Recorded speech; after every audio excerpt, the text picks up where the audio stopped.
Hey everyone, today we're gonna talk about player agency. Basically, a player's ability to make choices and why is it important. I would like to use Dungeons and Dragons as my example to elaborate my point. Now we all know that one game master that wants everything to go his way. Something like this.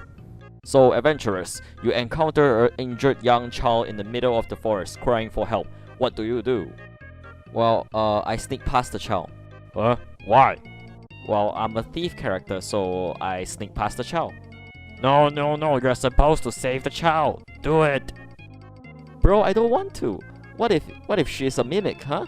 Let me just sneak past. No, you must help the child now. I designed a mission around her already. What? So this exact scenario not only will happen inside Dungeons and Dragons, it is also happening inside video games. It's just that the game masters are replaced by video game rules that is coded by the developers. Using that previous example, if a game or a game master doesn't allow a player to approach situations based on their own choice, it may ruin their immersion as they start to question the game or the game master's logic. For example, your player could say, "What? They should have a choice where I could just sneak past the girl. It makes no sense. I should be able to do that." If you find the player saying things like that, the immersion is already broken.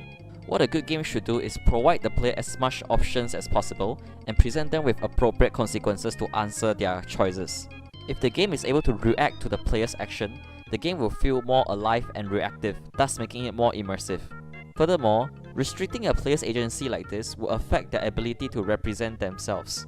You see, our choices reflects who we are. This is because choices that we made are heavily based on our mindset, our values, and our personalities. One obvious example is our wardrobe. What you wear and what fashion you choose says a lot about you as a person. Same goes inside a game. What the player chooses to wear, chooses to say, and chooses to do affects how they represent themselves as the player inside the game, as well as them as a person. By denying the player's choice to sneak around the child, you're also denying the player's right in expressing themselves as a player. Furthermore, player agency is also important in empowering the player. Players always want to be an important person that makes important choices, and that choices matters not only for themselves and also for the others. So if you tell the players, no, you have to save the child no matter what, you're basically telling that the player doesn't have the power to control what's going on inside the game, they're just here along for the ride. In conclusion, player agency could come a long way in helping in the game's immersion, players' self-representation, and empowerment. Thank you.